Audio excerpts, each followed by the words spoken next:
And he complained that he couldn't eat or drink until it was removed. Oh, that sucks. A prima donna yak man, wanting to eat on the job. I honestly can't decide if Yak Man is more or less terrifying than Wolfman. It might be worse. It might be. Welcome to episode 11 of the Adventure Lives On podcast. So, unfortunately, this is our last October episode, but we wanted to take full advantage of that. So, this week is going to be an episode all about the making of the classic monster movies from the 30s and 40s, like Frankenstein, Dracula, Wolfman, and a few others. So, I think it'll be a pretty good way to wrap up this Halloween season. Buckle up Grab your cup of coffee and get ready to live the adventure in the the Universal theme parks and beyond. Now we're recording. Okay. Well, you ready to get started? I am so ready to get started. I've been thinking about this all day. Throughout the day, I've been doing even more research, taking more notes. That's where I went wrong. I didn't take enough notes, but it'll be fine. Okay. It'll be fine. So, I guess to start off, what today's topic is going to be is classic horror. Yeah, kind of going behind the scenes of how the original Universal Monster movies were made. Yes. My main focus was on the makeup and prosthetics. Okay. Since I knew that's kind of the direction you were going, I decided to take it a little bit of a different way. And I looked for more just like general sort of production information, marketing, stories about the actors, things like that. So we'll have a pretty well-rounded discussion, I think, by the end of this. I think so. Well, do you want to start with your favorite thing that you learned? Ooh, my favorite thing that I learned. Um, I can give you my most surprising one to start with. Okay. The original Dracula movie with Bela Lugosi from 1931. Apparently, I guess the horror elements of it would have been a hard sell at the time because horror wasn't really big until that movie and Frankenstein kind of blew up.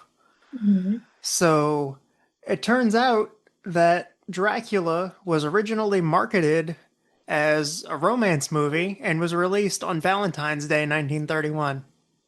That's funny. That ties into something that I learned too about the mummy. The Oh, really? mummy, yes, the mummy's original script or screenplay or whatever it was, the original writing for the mummy was not meant to be the mummy. It was meant to be a romance. I did hear something about that when I was looking for my information. And then it went through a few edits when they were making the movie and it came the mummy. That's really cool. And I actually have. Oh, sorry, go ahead. no, you go. I have something to kind of build off of that. Let's see, where was it in my notes here? That's what it was. So I don't know if you saw this or not, but apparently The Mummy was written by John L. Balderston, who was actually not initially a screenwriter, but was a journalist who reported for New York on the opening of King Tut's tomb in 1923, where apparently a lot of the people involved in opening that tomb died in very mysterious ways, which led to sort of a superstition of like a curse of the mummy throughout, media. And so that's where he got the idea to give sort of the superstitious angle to an ancient Egyptian mummy. Mhm. And he named the villain Imhotep after an ancient Egyptian architect. Huh. That's Yeah. interesting. Well, speaking of the mummy, his costume, they took the fabric, washed it with acid, and baked it. And that's how it gets Oh. that old flaky look. Oh, that's Um, really cool. it was also really difficult to move in. So in the Okay. original Mummy, which now makes sense that thinking back on it, he didn't move the way that the Mummy in the more recent movies moved. He was very slow and still. Apparently, he had to Yeah. get rolled around a lot between scenes and things because it was so difficult. Like his movement was so limited in the costume. Oh, like keep his blood flow going properly and everything. And That was interesting because you read a lot in more modern movies about how restrictive some of these costumes feel to the actors inside, like The Grinch. yeah, Um, how hard that was on Jim Carrey mentally with having all the layers of makeup. But back then, I was reading, and I don't know much about today's makeup. I guess I should have looked a little bit into that too. But they used a lot of cotton and silicone glue and some wax. the Uh, wax was the one that really surprises me the most. and it wasn't heavy wax use because wax, one of their complaints is that it melts too easily, but it was layered in Yeah, I sometimes. guess Hmm. especially under the hot stage lights and stuff. Yes, I would exactly. assume, yeah. And the between that and the body heat, oh. Yeah. But the layers of cotton and the silicone and glue, or not silicone, but the glue. Uh, I was reading that Boris Karloff would sometimes not even take it off overnight. He would sleep in it. Oh, wow. And his name's not even Boris Karloff. Did you know that? That's a stage name. I did see that last night when I was doing some more research. Did not know that. I was surprised by that one. Mhm. Of all the names you choose as your stage name, Boris Yeah, Karloff. but hey, it's one of the most iconic names It in film history it nowadays, so he is. must have done something right. It is. And speaking of iconic names, one that should be more iconic than it is, because I don't think I'd ever heard it before I started researching for this, Jack Pierce. Do you know that name? Yes, the makeup artist for all these Yes. Universal monsters. Yes. I knew Boris Karloff and Bela Lugosi, and um, I had no idea who Jack Pierce was until I started research for this. And why is he not more well known than he is? That is an excellent question because I mean, so much, if not, almost all of the horror we have nowadays, we kind of owe to him. Yes, absolutely, we do. And oh, while we're kind of on this subject, I wanted to just throw in here. I don't know how much of any of the information we've found is stuff that any like diehard horror fans listening are already going to know. If any of this stuff is obvious, but I didn't know a lot of this and I thought it was pretty cool, so I want to share. Mhm. Yeah, definitely. And this one I think you will appreciate. As I'm watching some of these documentaries, this one character who I was not familiar with before this, the man who laughs. Are Yeah, you I'm familiar? vaguely familiar with him only because I've heard that he was the inspiration for the Joker. Yes, that's what I was going to tell you. I'm watching it and I'm like, Okay. man, this guy looks a lot like the Joker as I'm watching. And then maybe Yeah. 30 seconds later, like, and this is the inspiration. Okay, that I makes don't know sense. much about him, but yeah, that's the one thing that I do know because I've seen that picture that seems to float around the internet of him with that big smile. I'm like, yep, Yep. Yep. Cool fun fact. that is. Sorry to steal that one from you. I feel a little That's bad. okay. That's okay. I was just like, ooh, I know this one. I thought you might. Let's see. I guess I will take one of. Oh, you would probably like this if you hadn't heard it, because I had a feeling there's probably going to be some amount of overlap between the Yeah. stuff that we've been looking up. But I I did see that. Oh, what's up? I really thought your first one that you were saying was going to overlap with one of mine, and it didn't. So I'm excited to tell you the one that I thought was going to overlap. You Okay. finish first, though. You got to finish first. Yeah, this is going to be interesting, kind of going back and forth with all these. It's Uh-huh. so another one that I was very surprised to hear because I didn't know that another version of this movie existed is that there was a Spanish version of Dracula, Hmm. and it was done by a different director with a completely different cast. And basically, once the cast of the English version and Bela Lugosi and their crew were done for the day, they'd leave the set, and then that night, the Spanish cast and crew would come in and film their scenes, and they would do it over and over again until both movies were filmed. Wow. Yeah. Oh, you're using the resources wisely, I guess. Yeah, I found that out when I came across a mini documentary talking about how a few years back for Universal's 100th anniversary, they decided to restore 100 of their old films, Hmm. and Dracula was one of them. And they talked you through sort of the whole process of going in and I guess, first of all, shipping the film, which sounds like it was a nightmare because that particular film and the chemicals they used on it were highly flammable. Oh, So, one wrong move in shipping and you lose the movie forever. yeah. No pressure. Yeah, not at all. But they talked about how once they got that all worked out and got it to where it needed to be, they could actually go through the film. And first of all, for any kind of scratches that they needed to get rid of that were on the film cells, the main thing they would do is actually wet the film. And that water, I think it was, I don't remember exactly the way they described it, but it was like the same viscosity, I guess, as the chemicals that they used to develop it. And so the water would just sort of fill in the scratches when you were to, shine the light through it to play it. And so it would clean up the look of it slightly whenever they went to digitize it to do further editing. And then from there, they would essentially treat it like a Photoshop project frame by frame. And let's say there's a piece of a shot where part of the film had degraded and you can't see part of the set. They would take a frame of film from either side of it, overlap it, and basically erase the damage so you'd see the other layer of film through it, just like layers in a Photoshop Hmm. project. And then they would go in and edit out any little dust marks or bigger scratches or discoloration. And they went in and essentially sort of color graded, in a sense, as much as you can do for black and white film to kind of adjust the contrast and make the actors stand out and bring some of the clarity back to the backgrounds and things so that everything you could tell more of what it was and you got a clearer picture.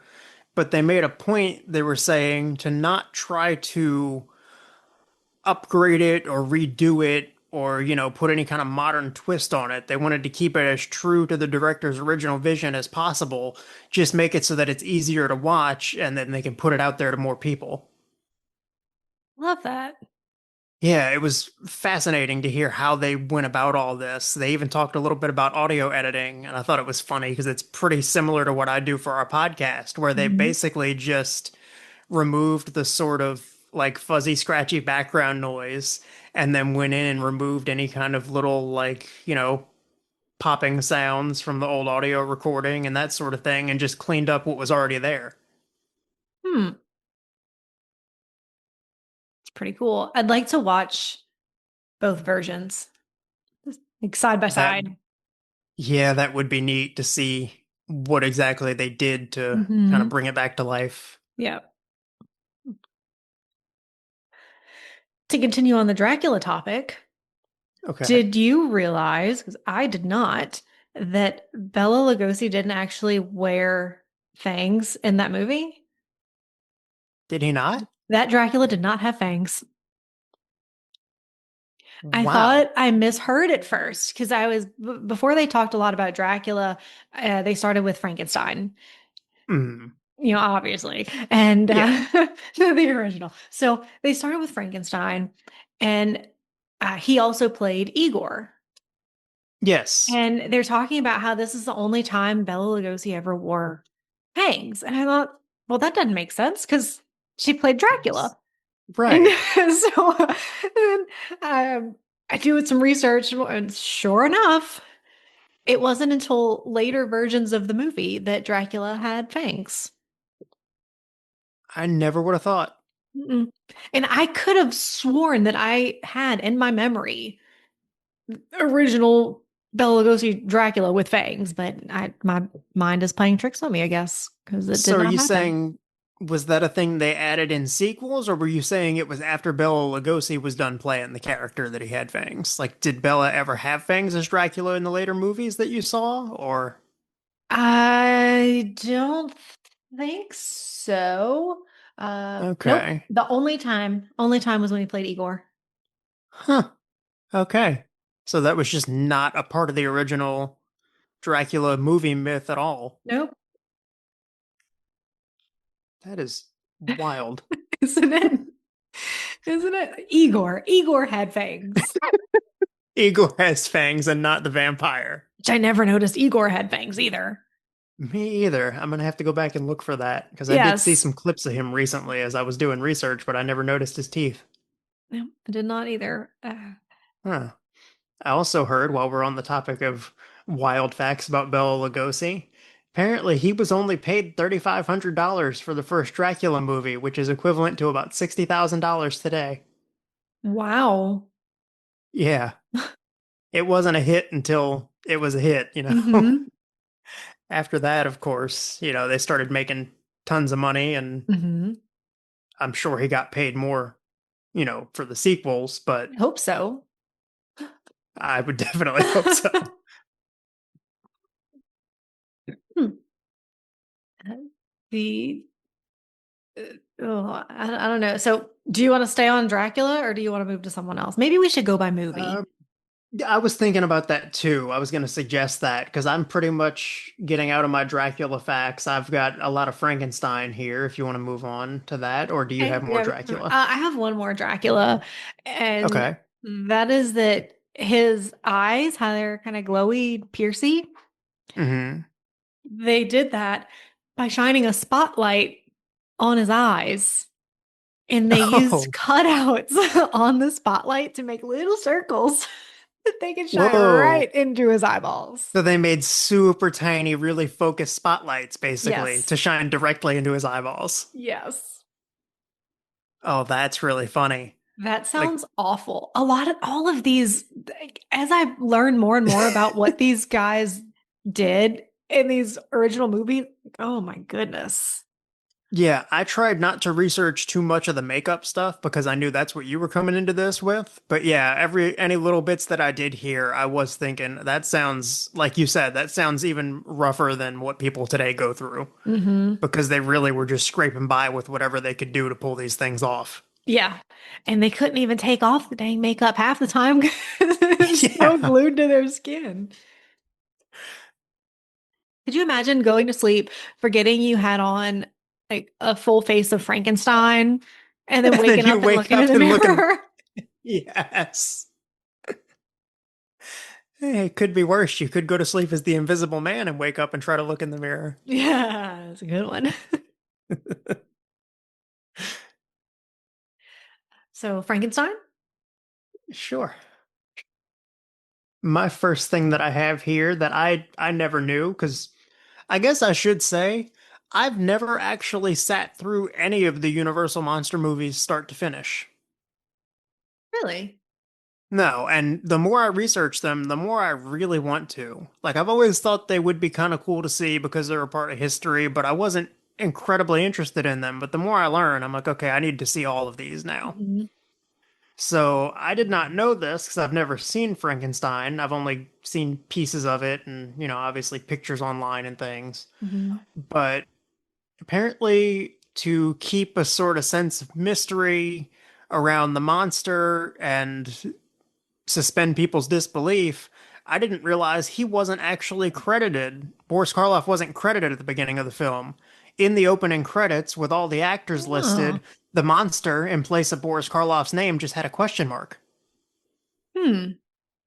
I didn't even notice that because I did watch the movie. I guess I probably didn't pay really any attention to the beginning credits. Hmm. Yeah, that's an interesting way to sort of build people's expectations, I guess. Yeah. So I guess back then people didn't have like home TVs, so there wouldn't be Oh yeah, you had to go to the theater for that. trailers like there are now. Huh. Right. I heard one person talking, it may have been one of the other movies, but I heard one person in an interview that I watched talking about how back then you could go to the theater and stay all day, and they were saying it was either Frankenstein or maybe Creature from the Black Lagoon. They were saying they had watched it like 4 times that day. It's got to be a good movie to watch 4 times. Yeah, which I mean, I think especially for the time it probably was. Yeah. Oh, I'm sure. Nothing had been done like this before Frankenstein. Frankenstein was a huge deal. It was. And especially with the amount of makeup that he had and the way they made him look. Boris Karloff, his, half of his face or half of the monster's face is kind of sunken in. Yeah. Karloff had fake teeth. They took his teeth out, and that's how his Oh, face looks that way. whoa. That makes so much Yeah. sense, but I never would have thought. Yeah, neither did I. And as he what was interesting is Boris Karloff obviously in the first movie was younger than he was in the subsequent movies. So in the next movies he's aging himself, he's putting on more weight, and Yeah. so they use that to also make the monster look like he was aging. Okay. So that's why might notice in the later movies, he's like his chest is bigger and he's not this Yeah. thin, Yeah, I gauntly. did notice a little bit of a change there, which I also didn't realize that he was in his 40s the first time he played Frankenstein. Oh, I didn't either. Yeah, apparently he had had other parts in movies up until that point, but it was a lot of smaller, Mhm. smaller roles or lesser known movies. Like up until Frankenstein, it kind of seemed like his career wasn't really going much of anywhere, and then it took off. Well, and he was having, I didn't read much into it, but I read a little bit about how he was having some medical issues, hence, the fake teeth. Um, Yeah. and which is why he was so skinny during that part of the movie, or that movie. He was having some kind of medical problems. Hmm. Interesting. Yeah. I don't remember hearing anything about that and what I found. I'd have to look into that some more. Yeah, and I didn't do any additional research. Just a couple of the videos I watched mentioned that he was because of what he was going through, dealing with. He was, I don't know, I guess somewhat sickly. Hmm. I mean, I guess that does make you a, a good fit to play a monster. It does. Which that reminds me of a fun little anecdote I heard from one of the other interviews I was watching where somebody had him come in to interview for I'm sorry, to audition for a movie, and he came in apparently all dressed up. He had a nice suit on and a hat. And he said, "Okay, well, what's the part you'd like me to audition for?" And they said, "Oh, it's a, big, terrible monster." He said, "Oh, well, I thought I looked quite sharp today, but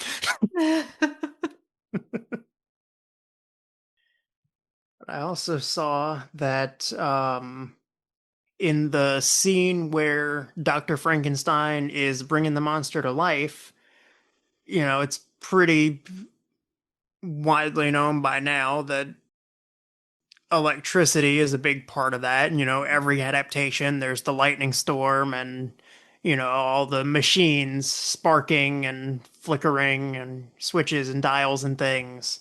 Well, apparently, one of the things that was used on set to help give that effect was a genuine Tesla coil that had been built by Nikola Tesla himself, who was still alive by the time the movie came out.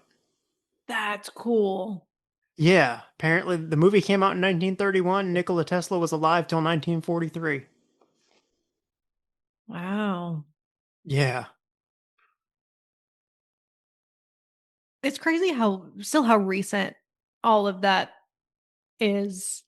it really is. It's crazy to think about how different sort of moments in history and different historical figures overlap in ways that you Hmm. wouldn't think. Yes. Yes. I Um, also found out there was before the Frankenstein movie came out, there was an earlier short film that was still back when they were doing silent films that was about 15, 16 minutes long that just focused on the monster's creation and sort of Dr. Frankenstein trying to deal with it and come to terms with, the whole situation he put himself in. And because most of the emphasis was on the monster's creation, they, I guess, had focused most of their effort into the sort of, makeup and effects that went into Hmm. that.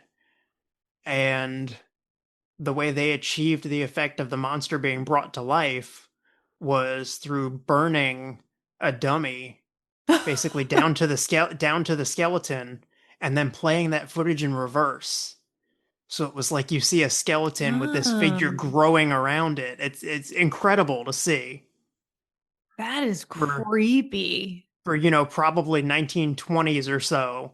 And so there was a clip of it in the video that I watched where you see this skeleton that's on fire and it's like the flames get smaller as the body grows around it until you see a fully formed character. Hmm. Oh, I gotta find that. Yeah, I'll have to send it to you. Please do. It's incredible to see those kind of clever, camera tricks being used so early on. Hmm.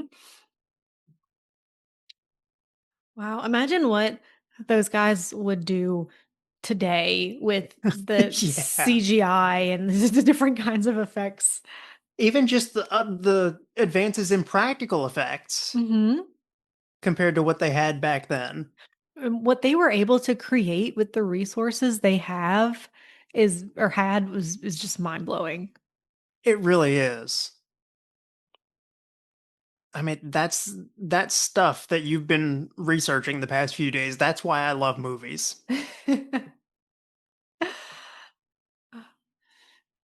Yeah, I don't, we got 10 minutes. Oh, I am really into the behind the scenes. I like to learn the behind the scenes fun facts and then watch the mm-hmm. movie. Mm. See, I think for me, I like to watch a movie and be totally blown away by it and think, whoa, how did they do that? How did they make this happen?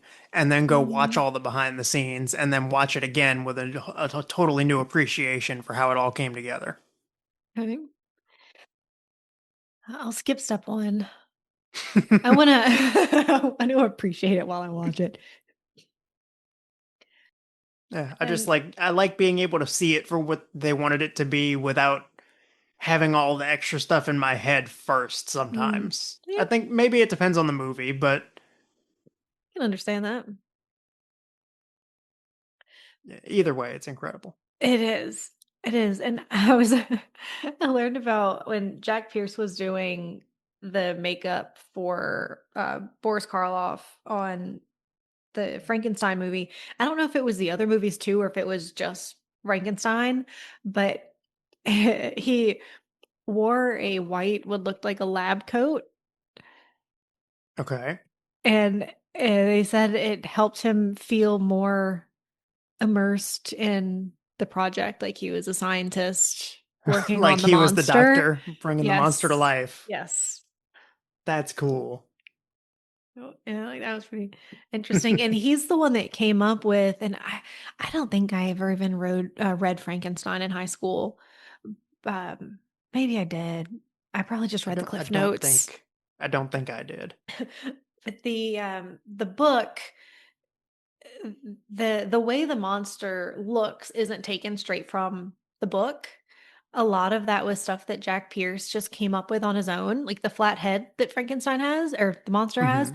Uh, Jack Pierce was thinking, okay, if you're like transplanting a brain, how are you going to get a brain out of a head and put a brain back in a head? Well, you're going to saw off the top of the head. Yeah. So that's why the monster has a flat head because he would have had to have the brain, you know, transplanted.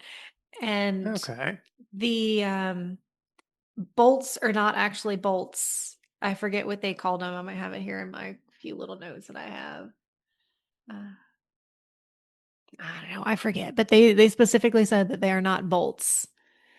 Is it conductors? I forget. I'll have to go back and look at it now because it's going to drive me nuts. But ignore Morse. But the way that he looked was very much Jack Pierce's creativity.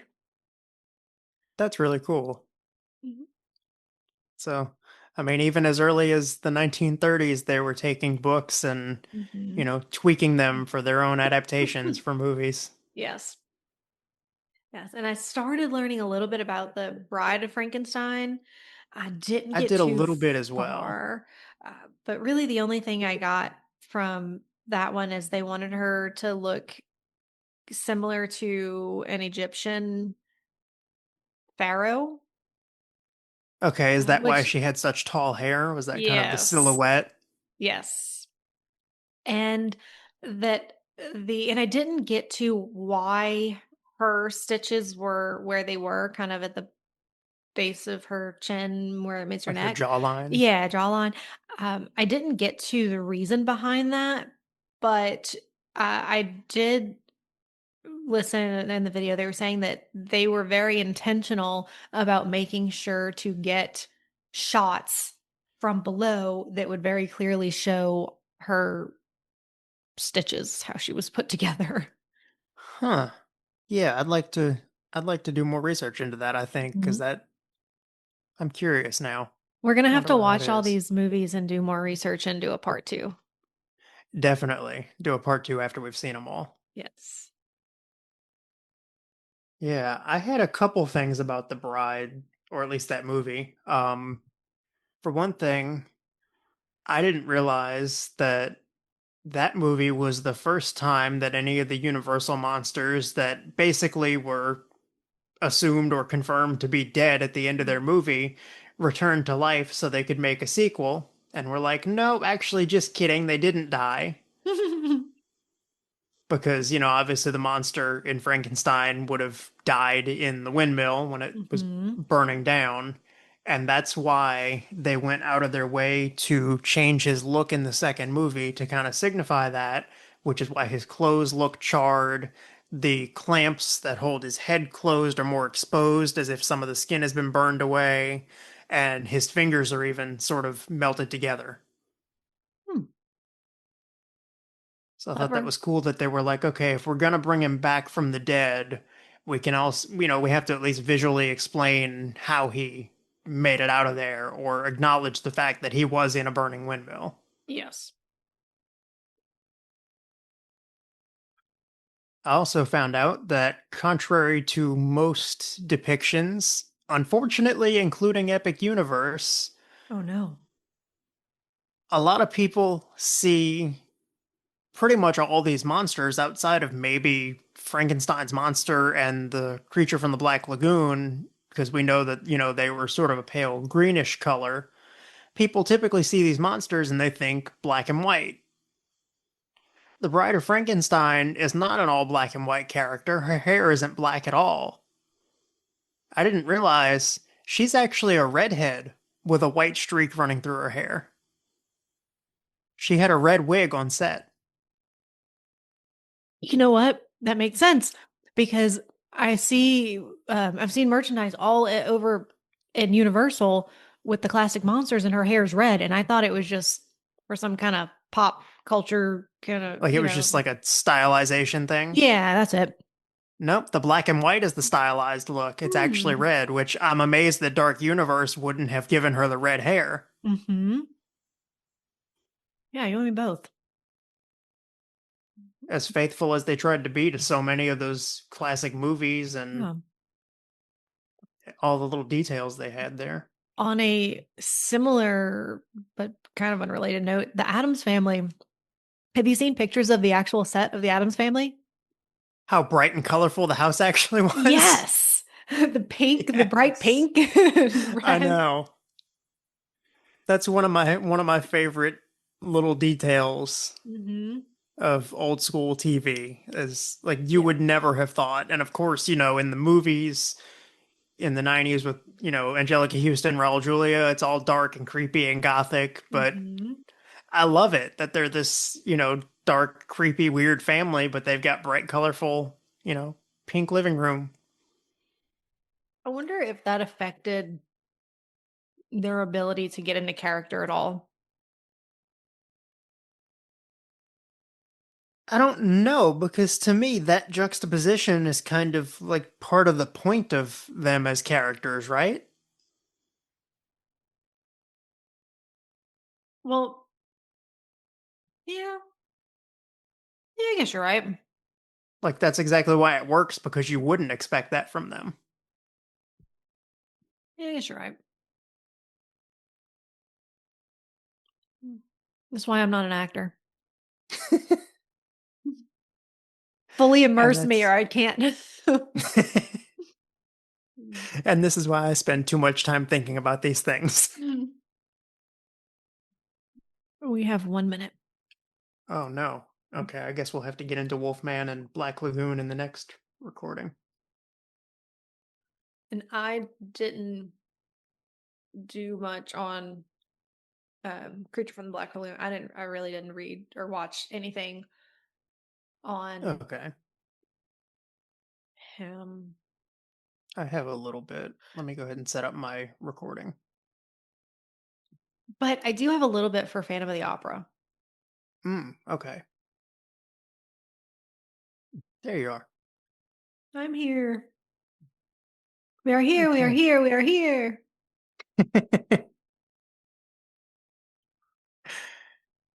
Hey, so what do you have for Creature of the Black Lagoon?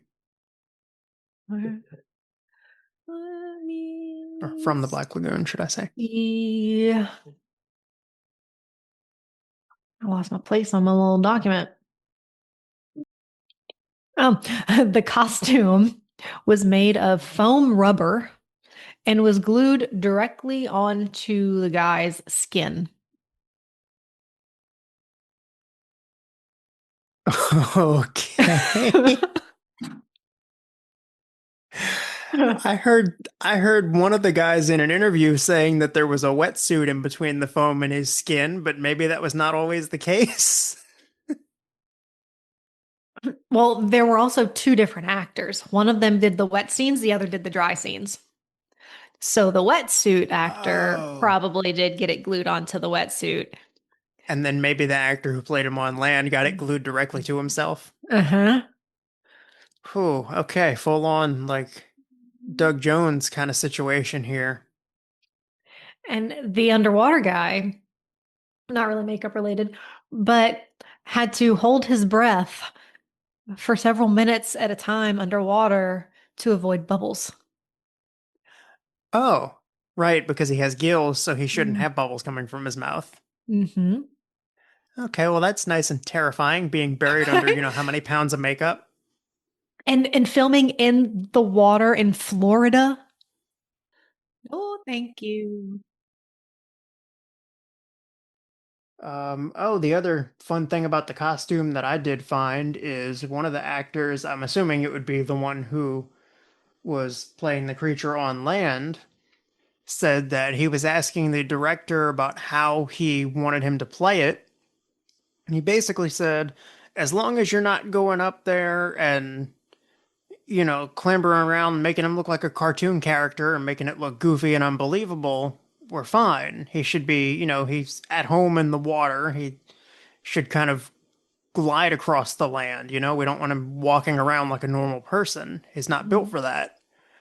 And so, after trying to figure it out for a little while, what they had apparently settled on was, I don't know for sure if these were melted down, I would assume, or how exactly they did it, but in the actor's own words, they had flattened out some 10-pound weights and put one in the bottom of each of his boots for the creature costume so that it weighed him down and he moved more unnaturally. Ah, wow. Yeah. Well, and or I'm sure they did something similar, not for that reason, but did something similar with Frankenstein. Each of his boots was what, 11 pounds or something. Ooh. Mm. I did not know that, but I guess that makes sense. 11 pounds each. That's a lot of weight to carry around on your ankles. Hmm. Yeah, explains why he walks so slow. Yeah. Yeah, it does. The uh the only other real thing I have about Black Lagoon is actually not about the creature himself, Okay. but Julie Adams, the main actress of the film, that her white swimsuit that's in all the posters, and the scene of her swimming with him swimming underneath her through the water. That swimsuit was custom made for the movie and apparently was considered kind of racy and controversial for the time because it was cut so far up her thighs. Wow. She said in an interview that, obviously it's pretty tame by today's standards, but at the time it was kind of a big deal. Oh, I just thought that that's was kind of funny. that is kind of funny. And aside from that, most of what I have left is Wolfman related, so I don't know if you're ready to move on to that or not. Yeah, we can move on to that. Although, I do. oh, you said you had Phantom of the Opera, right? Yes. Okay, I don't Um, have any Phantom, so you can do that if you. okay. I also have one that doesn't really fit, but it does because it's classic horror. And I'm a huge Titanic fan. Yeah.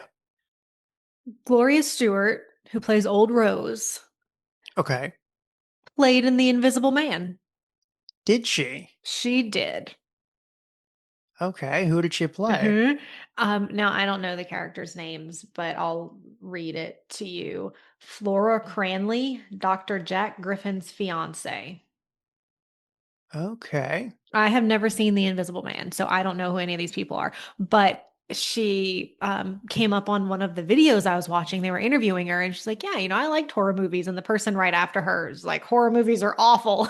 um, and so they said that she was really involved in a lot of the old horror movies. And at first, I'm like, who in the world are they talking about that played in Titanic that was like Yeah, old enough to be an adult actress? And right. Old Rose.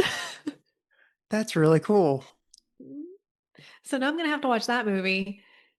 Yeah. Uh, and since you don't have any Invisible Man stuff either, they made him look invisible by dressing him in black velvet in front of a black velvet background. Oh, And when he unwrapped the bandages, I guess it happens in some part of the movie, um, yeah. they used black velvet bandages in addition to the white bandages for the illusion of the invisibility. So it's almost like a green screen Green situation screen. before there was green screen. Like they keyed Yes. him out with the black velvet. Yes. Oh, that is so cool. Hmm. I think my favorite thing about learning all these facts is I look at all these things and I'm like, man, I kind of want to try to recreate some of these, Oh, that'd be fun. right? Maybe we should do that sometime. Maybe we should. Because I feel like most of them would be relatively simple to try to do. A lot of these camera tricks and things. They're probably harder than what we think. Maybe so, but I still think it'd be worth a shot. Oh, yeah. I have faith in us. Yeah. So do I. All right. Well, move on to your next one. Okay, so my next ones are Wolfman, and then I've got sort of some bonus stuff after that kind of like what you were saying is like sort of related. Okay. So, one thing I didn't realize about the Wolfman movies, I mean, for the most part, all I knew was they made Wolfman movies. Lon Mhm. Chaney played the Wolfman, and he was kind of, lumped in with Frankenstein and Dracula and all the other monsters. What I didn't think would have been the case going into this is that movie actually created most of the werewolf lore that we're all familiar with and that they use in most movies nowadays. Hmm. So basically they came up with they thought through the lore and tried to plan it out in a way that it ended up feeling like it was so grounded and logical for the world that it was in that even people who were saying they had seen it back then or they knew people or the children of some of the actors and people like that who were being interviewed were saying even back then you would have thought that maybe this stuff had been pulled from medieval folklore or like some small town in Europe somewhere. And it was Hmm. just stuff they came up with because they felt like it fit. Like silver bullets, the curse being transferred by a werewolf bite. One that I thought was kind of funny that apparently was a carryover from um, Dracula that I don't think even gets used much very often is the cursed person seeing a pentagram in the palm of their victim before they kill them, Hmm. which, from what I saw in some of these videos, was also a thing that happened in Dracula. I guess to try to tie in the, supernatural occult sort of aspects of it. All right. And really, a lot of that stuff was pretty much just pulled from vampire mythology, but it fits so well that they went with it because, the bite transferring Hmm. the curse, the silver, the religious imagery like crucifixes, kind of applicable to both Yeah. words. And that's how we got Twilight. Yes, it is. Oh, which side note about that, Second and Charles made me feel really old because I got a marketing text from them saying Twilight books on sale for the 20th anniversary. Oh no. Oh, yeah. Hmm. So apparently 2005 was when all that started happening, and I am uncomfortable. Why does it feel so much older? Like I don't remember Twilight coming out. Well, okay. Basically, until the movies did. Yes. Yes. I didn't know anything about the book. I was not a Twilight fan. I was not ever a Twilight fan. I was a Taylor Lautner fan, all the way from Mm, the Shark Boy and Lava Girl days. yeah, that makes sense. Yeah. Um, yeah, I don't remember it coming out. I just remember the big, I guess once the movie came out is when it really took off and you're like Team Jacob or Team Edward. Hmm. Hmm. Now, this is probably an awful thing to be admitting on the podcast, but I've always been really into vampires and werewolves and all those stories, so I actually did read Twilight when the book came out. Gee, what'd you think about it? I wasn't necessarily super interested in the romance stuff, but I thought the vampire action was cool. So I was like, okay, let's kind of see where this goes. And I remember that I did read at least the first two or three books as they were coming out, and I actually honestly, I'll just go ahead and admit it, I don't care. I think I might actually still have the first two movies on DVD. Now, since you read the books first, what'd you think about the movies? I mean, it's pretty much like any book to movie adaptation. I was Mhm. surprised by some of the stuff that they left out, but I still thought it was cool to see it on screen. But also, it's been so long since I've seen or read them that I don't remember all of it super clearly. Mm-hmm. I met one of the vampire guys. He wasn't in Twilight. The other vampire guy. Vampire Diaries. Okay, yeah, I actually watched that as well because I was like, oh, this seems like maybe slightly, less corny Twilight. Was it slightly less corny Twilight? No, it was still corny, but the characters were more likable. Okay. I had a fun time with that one. I like that better than Twilight, honestly, Mhm. which apparently that's also based on books, but loosely. Oh, I didn't know that. Yeah, I've never seen that one. The Vampire Diaries. I don't It was a good time. know. Okay. Very much like CW teen drama, but, cool vampires. Okay. This And is like eventually they bring in like werewolves and witches and all kinds of other supernatural things. mm. So Vampire Degrassi? That's actually probably the best way to explain it.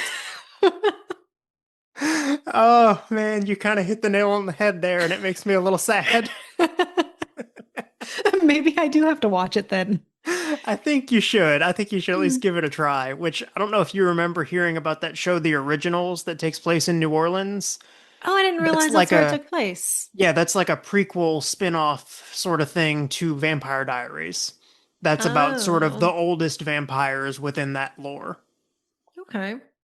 Well, maybe I have to watch that one too. I didn't realize it was in New Orleans. Yeah, I haven't seen the originals yet. I think I kind of started the first season of it and lost track Mm, of it, but Vampire Diaries was a good time. okay. Might have to add that one to my list. Yeah, but I guess now that we're now that we kind Yeah, of wrapped yeah, up that whole that rant. tangent, uh, let's. So, Wolfman is what you were on, right? yeah, if you have Okay. anything Wolfman related. Yeah, they used yak hair, Oh, which, funny enough, they also used on Igor. okay. Hmm. I mean, I guess that makes sense. Where else would you get, big, like long, bushy, kind of, coarse looking hair like that? From a yak. Oh, yak hair. and So and then Wolfman is really more is Yak Man. Yak Man. Yes. They would burn pieces of it to make it, I don't know, look kind of crazy. Mm, But during the transformations, they would shoot scenes. So they would do the hair, shoot the scenes, add more hair, shoot more scenes okay. so that there was a transformation. Yeah. Um, or I guess for the transformation. And Hmm. he did not like wearing the makeup because it took a long time to put on and it was heavy and uncomfortable. It was 6 hours. Yeah, sometimes took 6 hours to put on all of Oof. his makeup. And he complained that he couldn't eat or drink until it was removed. Oh, that sucks. A prima donna yak man, wanting to eat on the job. I honestly can't decide if Yak Man is more or less terrifying than Wolfman. It might be worse. It might be. What was really um I guess shouldn't have been surprising, but it kind of was, is how they applied the hairs, not quite individually, but close to it. Really? Uh-huh. But I mean, if you think about the really nice, expensive wigs and things that they're using on newer movies, those are a lot of times done the same way. At least for like the leading edge of it where the hairline Mhm. is, not usually for the whole thing. That's kind of nuts to do so much of it that way. But I guess Yeah. at the time, what else could they do? Right. What else? So a few strands at a time using spirit gum, which Oh, is yeah. used, they use that for like everything. Yeah, I bet they did. I mean, there's spirit gum's still sort of used today, and I have some bad spirit gum stories. I've lost chunks Mm. of like big chunks of eyebrow Oh, to spirit jeez. gum. There was one time I did a Terminator costume for Halloween, and I made this part of a prosthetic piece that looked like my skull and my eye were exposed metal, and I had like burned skin around it. A Mm. good bit of my eyebrow came off when I was getting that off, even with the remover. It didn't Oh, want to, because jeez. between the spirit gum and the latex, that hair didn't want to stay. Wow. That's Yeah. not a fun time. And I also have done prosthetic hair work before a couple of different times. And let me tell you, Like, putting hairs on a little bit at a time is not fun because yeah, I can I've done imagine that not. both for a Jack Sparrow costume for Halloween, where I did actually do the entire beard and mustache by using individual little strands of hair glued to my face. Oh man, what kind of hair? Yak hair? Wool actually. Well, Okay. so it may have been, I mean, probably sheep, but I don't know. It was dyed wool Hmm. that has a natural sort of curly, Mm-hmm. and it's got a coarse texture, so it looks good as facial hair. But yeah, I trimmed off little sections of it, put the glue on my face where I wanted it, had to let it get tacky and then stick it on a little bit at a time, make sure it was all stuck down. And then I also did the same for Doctor Strange because I can grow a little bit of a beard, but not as full as I needed it to be. But with that one, I actually took a life cast of my face Huh. and made a latex basically like a latex form of where the beard and mustache would be over the plaster cast, so that I had almost almost like a tiny bald cap to go on my chin Okay. that I could glue down, and I glued the hair to that, styled it, and got it all ready to go. So that way that entire piece could just get glued to my face, and then if I needed to, I could glue extra hair along the edges to hide the seam. So it's a process. Yeah, that sounds like a I process. I do not envy somebody doing that to their whole face and their hands and probably their chest. Hmm. No, thank you. Did you read anything about how they made his face transform as far as the nose coming out The and the snout and all that. Mhm. I didn't really read much about it, but I had seen a few shots of that, and then also Werewolf in London was a movie that had been done before that. That might be the one I'm thinking of, actually, Werewolf in London. Yeah, that one was a little bit more of a drastic transformation. And with that one, it looked like they basically had a shot of the actor's face and like faded from one step of the transformation to the next. So it's like it slowly sort of morphed into the wolf face. For one of them, it's got to be the Werewolf in London because Wolfman's snout isn't that pronounced. But No, it's more flat. the I saw a video, it was a while back, and it might have actually been at the horror makeup show. I don't know. It's been a while.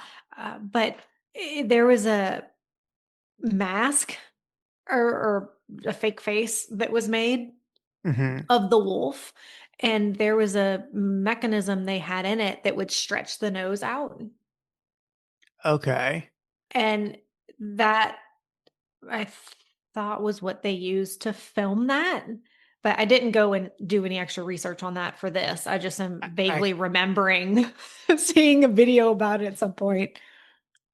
I could be wrong, but what that might have been, and it wouldn't surprise me, is if that was the more recent, I think maybe 80s movie, An American Werewolf in London. That might For have been it. that one, they did have that's I guess was sort of either a remake or an adaptation of that older movie where I don't remember if it was Werewolf in London, The Werewolf of London. I don't remember exactly. I hadn't heard of it until the other day. Mhm. But yeah, with that one, they got really creative where, like, to show the hair growing on his body, they had a silicone body or silicone body parts. They would pull all of the hairs through and then film that in reverse so you could see it growing. And they had that was one, I believe, where they had the face where it was like an animatronic that would stretch. They Mhm. had body parts that were designed so that it looked like his arms would stretch out and turn into paws, and it Yeah. was Was there a gross. documentary? I'm trying I'm to remember sure. where in the world I saw that. I'm sure there was, although I wouldn't be surprised if it was in the pre-show room of the horror makeup show, because that's Yeah, a maybe it pretty was. iconic and important special effects piece in film history Mhm.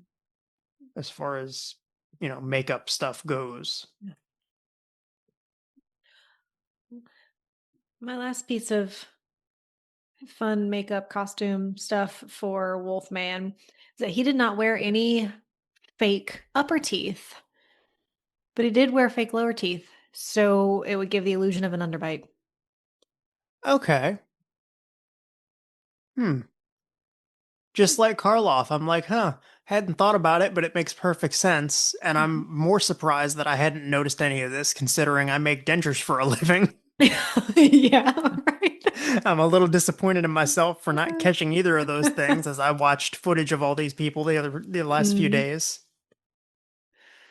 Well, you But got the full experience. Now you know the behind the scenes. You can go watch it again. uh, okay, use my own logic against me. That's fair. Yeah, you got me. You got you.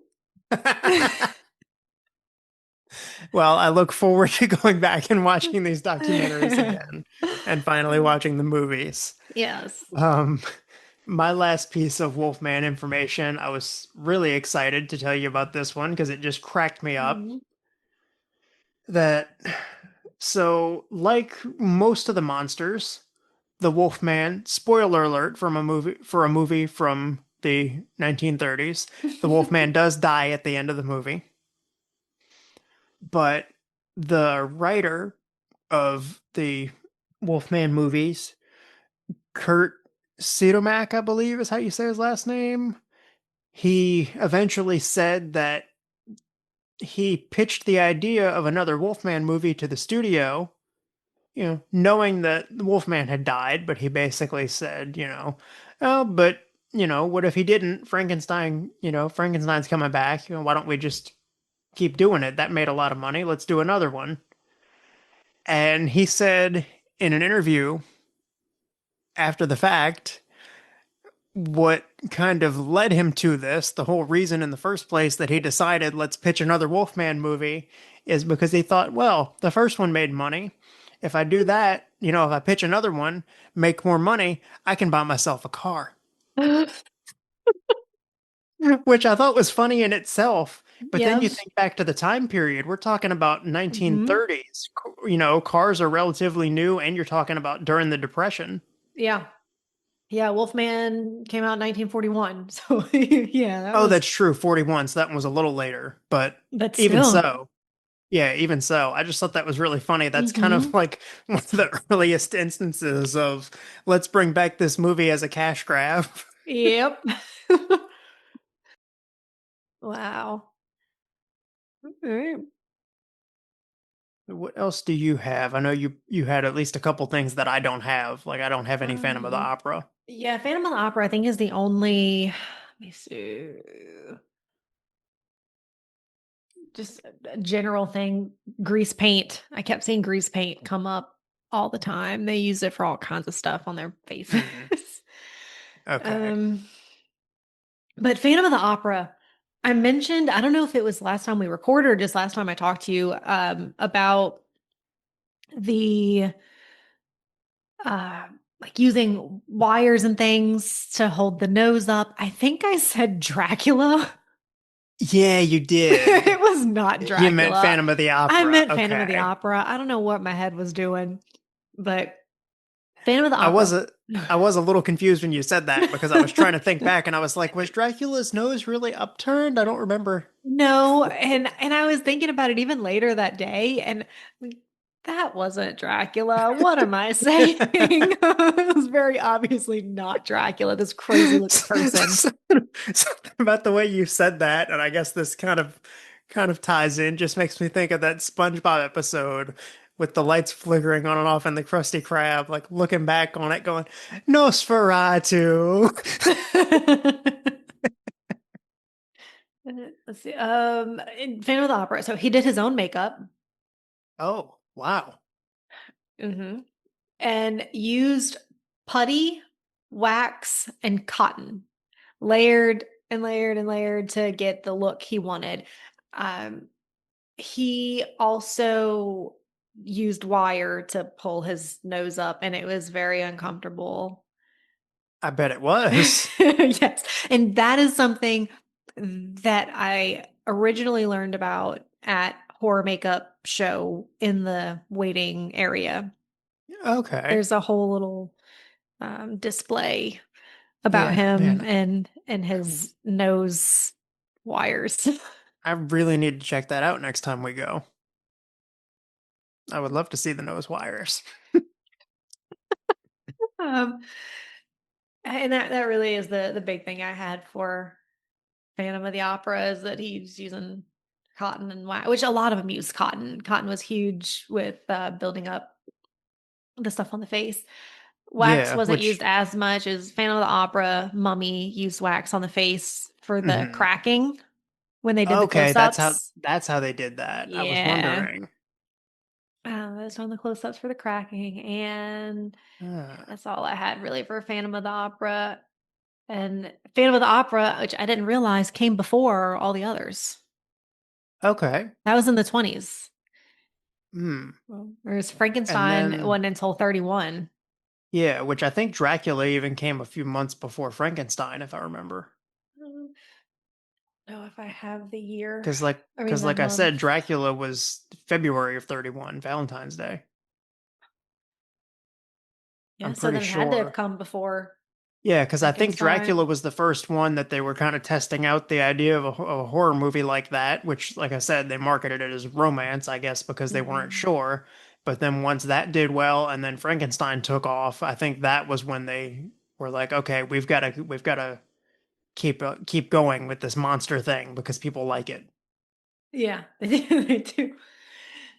Definitely do. But Oh, we that's just hit our 10-minute mark. oh, all right. Well, I mean, I think we're about wrapping up anyway, so that's good timing. I actually have quite a bit more. Oh, all right. Let's hear it. So it didn't tie into a particular movie, but I went down a little side rabbit hole of behind the scenes on Abbott and Costello Meet the Monsters. Hmm. They Okay. had crossover movies or skits with Frankenstein, Dracula, Wolfman, um, Jekyll and Hyde, the Invisible Man, and the Mummy. Wow.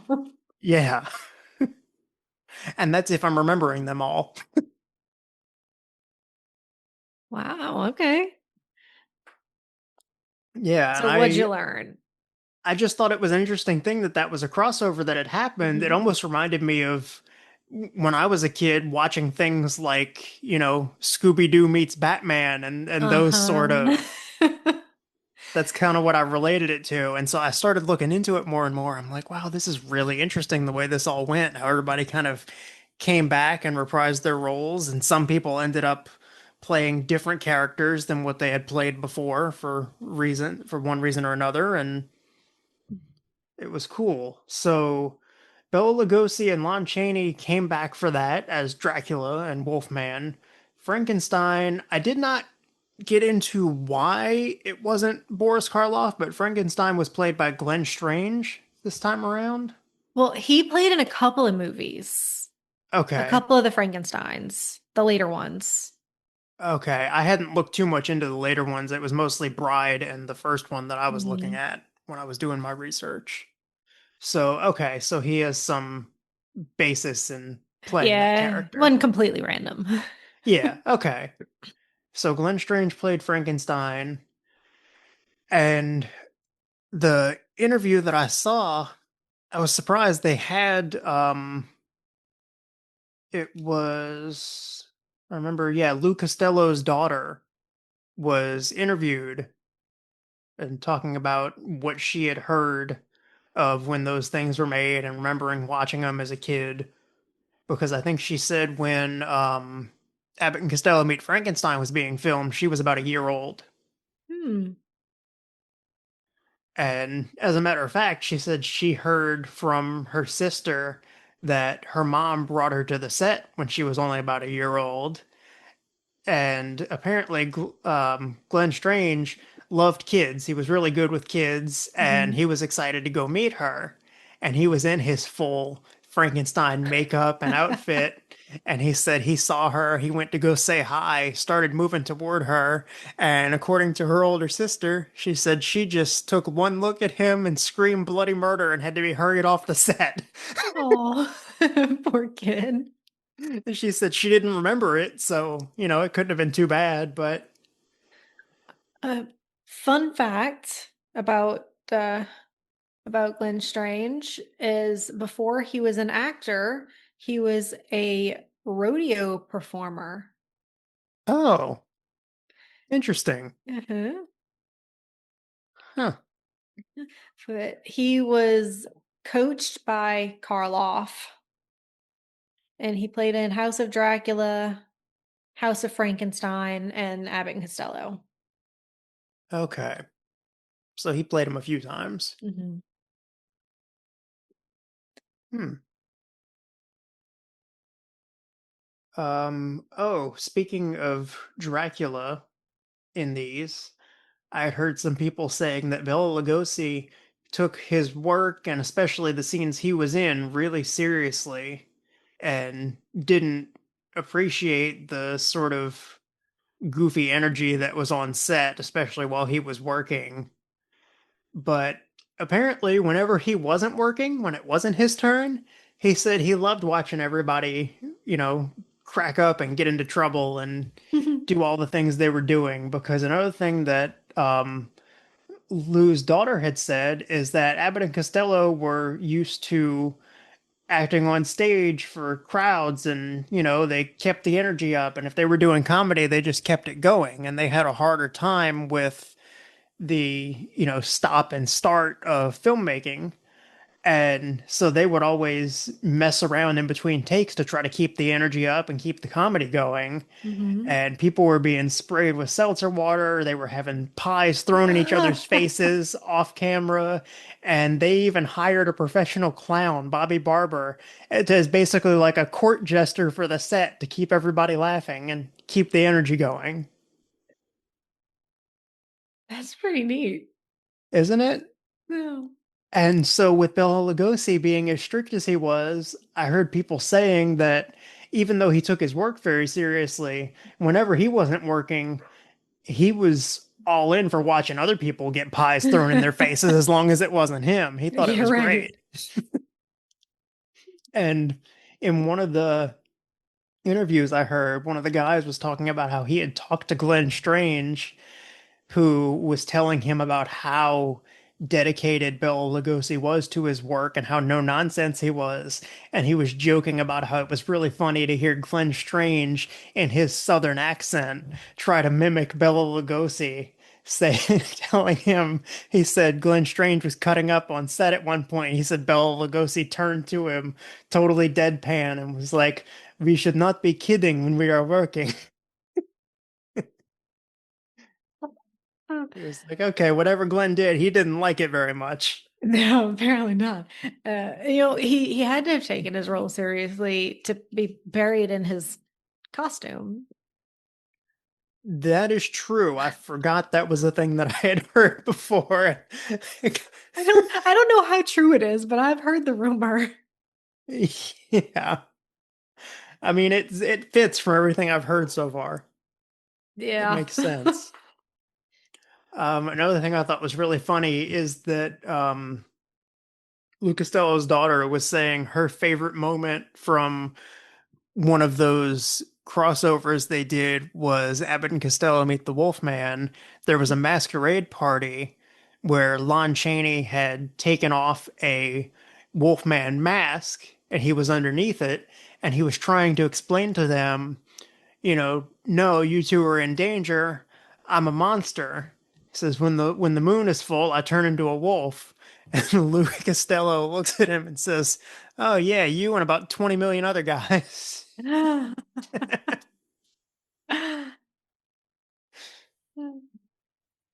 I also, the last couple of facts I have here, I thought it was interesting as we were talking about people playing other characters earlier. Excuse me. These crossovers for Abbott and Costello were the first time that Boris Karloff played Dr. Jekyll and Mr. Hyde, which originally Jekyll and Hyde were played by Frederick March in 1931. Yes, I didn't realize he played them. Hmm. Yeah, just in the Abbott and Costello. And the very last crossover they did was with The Mummy. And apparently, with the original Mummy, um, when it came to the movies and these crossovers, that was the one character that they were never really able to make work any kind of justification to cross over with the other monsters. Which I guess mostly due to it being an Egyptian thing, I would assume. I don't Mhm. think there's really any solid information on why that was, but the mummy was, I think the mummy and the gill man, the Black Lagoon creature, were the only ones that didn't cross over with the rest. They could have done it with the mummy. Yeah. I saw somebody online saying that they could have brought the sarcophagus to a museum, maybe in England or somewhere like Yeah. that, and had him cross over. I'm like, yeah, it Yes. probably would have been a little bit goofy. It would have been a little bit night at the museum, even for the 30s, but it could have worked. It could have worked. They definitely could have made that happen. Yeah. Mm. Oh, also, speaking of Mummy, I don't know if you heard anything about Less than a this. minute. Oh, okay. Rumors going around now that apparently there's talks for a Mummy 4 and Brendan With Fraser Brendan might be coming Fraser. back. Yeah, that'll be cool. I like Brendan Fraser. Yeah, Those me are the too. best mummy movies. Although I guess it's hard to say if we haven't seen the original. Yeah, they're better than the new ones, though. Yeah, they're better than the new ones. That was where Zoom decided we were done recording this time around, but we had a really great time with this. I feel like we both learned a lot. Hopefully, you learned some things as well. And as usual, we will be back next week. But until then, thank you for listening and keep living the adventure.